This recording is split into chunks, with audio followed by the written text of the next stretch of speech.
I took that snowplow job because I needed the money. That's the truth. People like to dress it up later, talk about hard work and helping the community and how there's pride in keeping roads open. And sure, there is.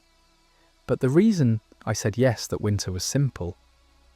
Bills don't care if you're tired. They don't care if your hands ache. They don't care if you're scared. They just show up. So when the county subcontractor called and said they needed extra drivers for the blizzard that was coming in, I said yes before he finished the sentence. And for the first few hours it was exactly what you'd expect. Dark, cold, just me in a heavy truck, blade down, pushing snow off roads that were trying to disappear. The plough had this steady vibration that goes up through your boots and into your teeth. The heater smelled like dust burning off the vents. The windshield wipers kept time like a metronome.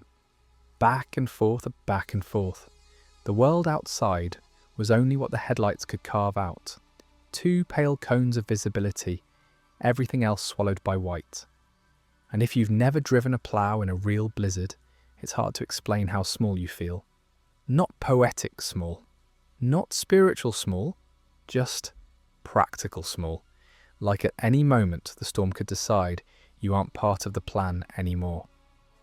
The radio was busy with dispatch chatter, drivers calling in, reporting drifts, downed branches, stalled cars. Every voice sounded the same out there. Muted, tired, professional, a little desperate. I kept my replies short. Copy, on it. Road is passable. And for a while it was fine. Then around 2 a.m, dispatch gave me a route I hadn't heard of. Unit 17, the dispatcher said, after you clear 14B, take the next assignment, Ridgeline Road. I blinked because that name didn't mean anything to me. I'd grown up in that county, not right there, but close enough that I knew most of the rural roads, at least the ones anyone bothered with. Say again, I asked. Ridgeline Road, she repeated, like she hadn't heard the hesitation in my voice. We've got reports it's drifting shut, need a pass-through. I glanced at the mounted GPS. It was a cheap unit bolted to the dash, more for convenience than anything. Still, it usually showed everything. County roads, farm lanes, even the sketchy little cut-throughs locals used. I zoomed out. Nothing. I zoomed back in. Still nothing. No Ridgeline Road, no label, no line, no faint grey suggestion of a road.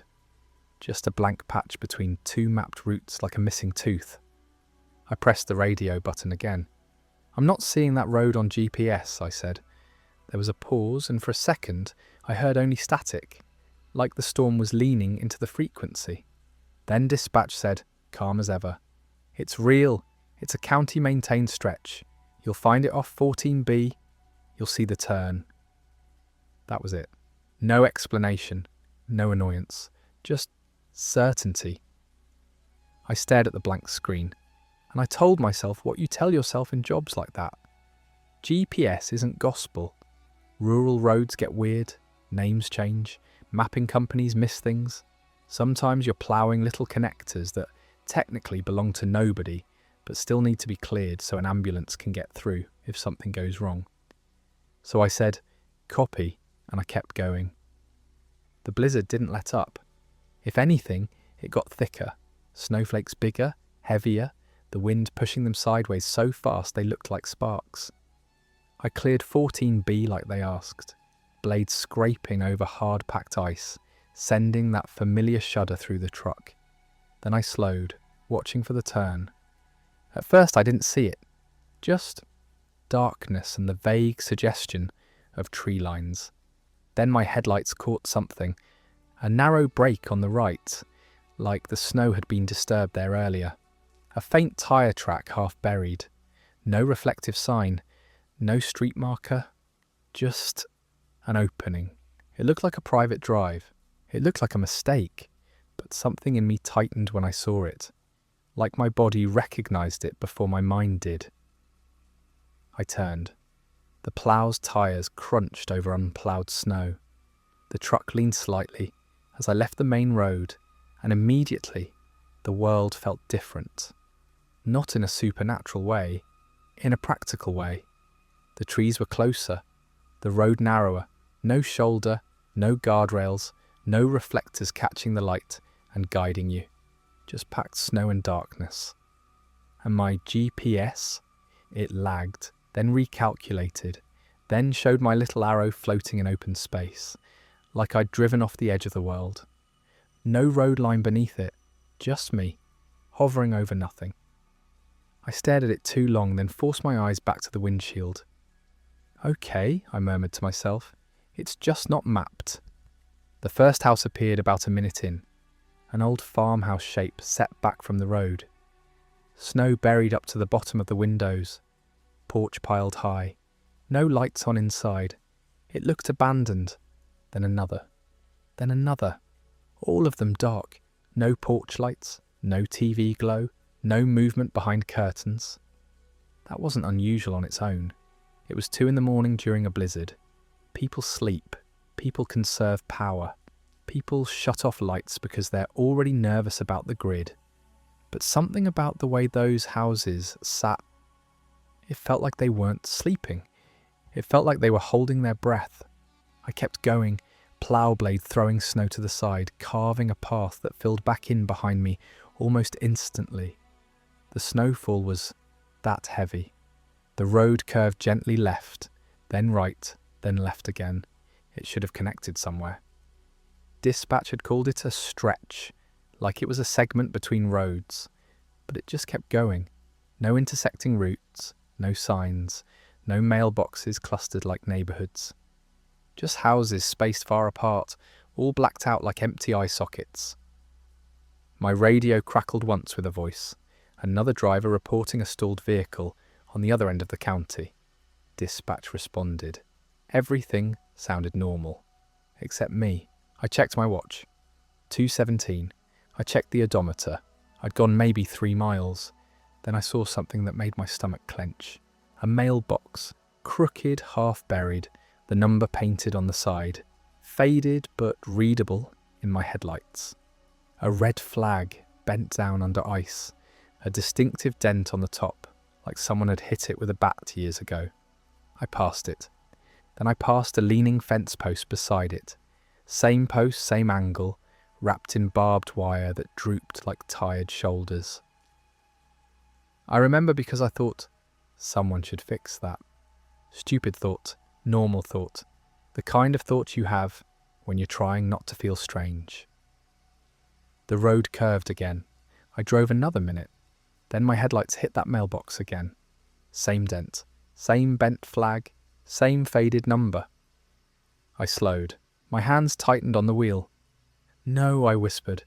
I pulled over as best I could, the truck idling, blades still down, snow ticking against the hood. I stared at the mailbox like it was going to change if I looked hard enough. Then I leaned forward and checked the snowbank beside it. My plough marks were there. Fresh, clean, a shallow trench from my blade throwing snow outward. So I hadn't imagined it. I'd been here. I'd passed this spot already. That didn't make sense unless the road looped. Some roads do loop. Farm roads connect in strange ways. There could be a big circular route that comes back around. But if that was the case, why hadn't I seen any intersections? Why hadn't I noticed the curve gradually turning me around? I pulled up the GPS again. My arrow still floated in blank space, rotating slightly as the unit tried to find me. It felt like it was blind. I keyed the radio. Dispatch, I said. I think I looped. I'm seeing the same mailbox again. Static. Then her voice, faint but steady. Copy. Keep going. You're almost through. Almost through? Heh heh, I chuckled as a dirty joke ran through my head. That phrase hit me wrong. But how could she know I was almost through when she couldn't see me, when I wasn't even on her map? I swallowed. Do you have a cross street for this? I asked. Any marker? Just keep going, she replied. You'll clear it. Clear it? At this point, she's flirting with me in code. I let go of the radio button and stared out at the road ahead. Snow blowing in sheets, trees leaning inward, the road narrowing until it felt like it was funneling me somewhere. I could turn around, I thought. I could backtrack to 14B find the exit, but the snow was falling so fast that my own trail behind me was already softening, disappearing at the edges, and the idea of turning a heavy plough truck around on that narrow, unmarked stretch, with snowbanks rising, felt like asking for a ditch. So I did what I hate admitting. I listened. I put the truck in drive and kept going. The road curved again. I tried to pay attention, to count turns. Left, right, straight. My mind did that thing where it tries to build a mental map. Okay, if I turned left there, then right there, I should be heading north now. But nothing matched. The snow made every tree look the same. Every bend looked like the last one. The darkness ate detail. And then after maybe 5 more minutes, I saw the mailbox again. Same dent, same bent red flag, same number. I didn't pull over this time. I just stared as I passed it, my chest tightening like someone was slowly cinching a strap around it. I said out loud, quiet in the cab, "This isn't right." My breath fogged the windshield. The defroster fought it. I checked the odometer again. It ticked up. The truck was moving. The miles were real, but the scenery was repeating. Like a dream that can't progress. The radio crackled. I jumped, thinking dispatch was calling me, but it was just static, long and low, like a distant sigh. I pressed the button. "Dispatch," I said, and my voice sounded too loud inside the cab. "This road's looping.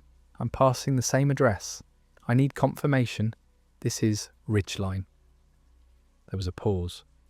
Then her voice came back, quieter now, as if she'd leaned closer to the mic. "It's Ridgeline," she said. "Keep going." Something in her tone made my skin crawl, not because it was spooky, but because it didn't sound like concern.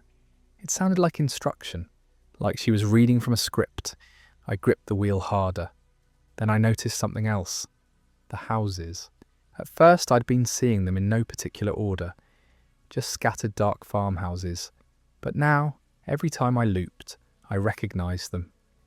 A barn with a sagging roof, a porch with a broken swing, a yard with a rusted car half buried, always dark, always empty. And then on the 4th pass, because yes, I counted, I saw it. A light, one house, set back farther than the others, had a single warm glow in an upstairs window. Not a porch light, not a security flood. An inside light, soft, yellow, alive. I slowed instinctively, because in that world of dead darkness, one lit window feels like a hand reaching out. My first thought was relief. Someone's awake. Someone can tell me where I am. Then my second thought came, cold and sharp. Why are they the only one awake? I rolled past, watching the window as long as I could. The lights didn't flicker, didn't move, didn't change. Just on. A fixed point. I kept driving, and my mind started doing something else, something I didn't like. It started giving the light meaning. Like the road wanted me to see it. Like it was placed there, waiting. I shook my head hard, like I could knock the thought loose. "Stop it," I muttered. "It's a house. People live there." But when I checked the GPS again, the screen had gone blank. Not off. Blank. Just a grey field with my arrow frozen at the centre, as if the unit had given up. I tapped it. Nothing changed. I slammed my thumb against the power button. It restarted, booted up, and returned to the map. And still showed me floating over nothing. I pressed the radio. "Dispatch," I said. "My GPS is out. Can you route me back to 14B? Static. Then the dispatcher's voice came through, but it didn't sound like it was coming from the same place anymore. It sounded distant, stretched thin by interference. "Keep going," she said. "You're almost there." Almost there. Always almost there. I took a deep breath. I told myself, okay, new plan. I was going to ignore dispatch, ignore the GPS. I was going to follow logic. If the road loops, then it's a circle. Circles have exits. Even if I missed them the first time, I'll find them if I watch carefully. So I slowed, driving with my head forward like I was hunting something. Every gap in the trees, I scanned. Every break in the snowbank, I watched. But the road stayed the road. No side streets, no intersections, no signs. Just that repeating landscape, like the storm had photocopied a 3-mile stretch and taped it end to end. And then I saw the lit house again. Same upstairs window, same warm glow, only now it felt closer. Not physically closer, the distance might have been the same, but emotionally it felt like it had moved inside my head. Like it was the only thing on the road that wasn't dead. I slowed down more, almost stopping, and in that moment I caught myself thinking something that scared me more than the loop. Maybe I should pull in. Not because it was smart, not because it was safe, just because it was different. Just because it was something. That's how people get trapped, I realised. Not by force, but by fatigue, by repetition, by the mind's desperation for change. I drove past the driveway, then hit the brakes. The plough shuddered to a stop. Snow curled around the blade. The engine idled, deep and steady. I sat there and stared at the house. It was set back behind a line of bare trees. The upstairs window glowed like an eye half open in the dark. No other lights, no porch light, no driveway light, no movement, just that one window. My hands were sweaty inside my gloves. I keyed the radio again. "Dispatch," I said, and my voice sounded different now, tighter. "I'm at the only house with a light on. Do you want me to stop here, make contact, check on someone?" Static. Then her response came, clear and immediate, like she'd been waiting for that question. "No, just no," I swallowed. "Why not?" I asked, and I hated how small my voice sounded. There was a pause, and then she said, "Clear the road." That was it. No explanation, no reason. Clear the road. I stared at the glowing window and felt my stomach turn, because I suddenly understood something. I wasn't being sent to help. I was being sent to do the same thing over and over, until I got too tired to question it, and the only thing on that road that felt like a choice was the house. I sat there longer than I should have, idling in the storm, staring at that window like it held an answer. And then I did something I didn't plan. I turned the truck around. It took 3 maneuvers, tyres grinding, blades scraping, snow pushing back. My heart hammered the whole time because one wrong angle and I'd bury the truck in a drift. But I got it turned, and the moment the headlights faced back the way I'd come, something in me loosened, like taking a breath after being underwater. I drove, slow, careful, watching for the exit, watching for 14B, watching for anything familiar besides the repeating mailbox.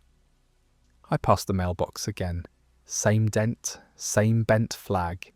My jaw clenched. I kept going. The road curved, left, right. The trees leaned in. And then, through the snow, I saw something that didn't belong to the loop. A reflective marker. Just one. A small rectangle of white that flashed in my headlights, like a signal. I stared at it, almost afraid it would vanish. But it stayed. Then another marker. Then a sign half buried in snow, its reflective surface catching light. My chest surged with relief so sharp it almost hurt. I drove forward, and suddenly the road widened. And there, like waking up, was 14B, the main road, ploughed earlier, familiar. My GPS pinged and snapped back to life, placing me on a solid line again. My arrow stopped floating. I pulled onto 14B and stopped the truck. I sat there, breathing hard, like I'd run miles instead of driven. The radio crackled. Dispatch's voice came through, normal again, like nothing had happened. "Unit 17, she said. "Status check?" I pressed the button, and for a second I couldn't speak. Then I forced the words out. "I'm back on 14B, I said. There was a pause. "Copy," she replied. "Proceed to next assignment." No mention of Ridgeline, no question about why I left, nothing, like it had never existed. I didn't argue, I didn't ask again. I just drove the next route, and the one after that, and I kept my head down until the shift ended. When daylight came, the storm softened, The county looked bruised and buried, but real again. At the depot, I parked the plough and climbed out, legs stiff, feeling like my whole body had been clenched for hours. One of the older drivers was there, drinking coffee from a thermos, watching the snow fall lightly. He looked at me and said, "You get stuck on Ridgeline?" I froze. I didn't answer right away. He took a slow sip of coffee and nodded like he'd already heard it in my silence. "That road isn't on any map," he said, "but they'll send you there anyway." My mouth was dry. "Why?" I asked. He shrugged like he hated the answer. "Some roads," he said quietly, "don't lead anywhere. They just take time." I stared at him. "You ever stop at the Lit House?" I asked. His eyes flicked up fast, sharp. He didn't speak for a moment. Then he said, very softly, "Don't." That was all. He walked away. Later that week, when I got brave enough to check, I looked up Ridgeline Road on the county site. Nothing. No listing, no maintenance schedule, no mention. I drove out during daylight, tried to find that turn off 14B.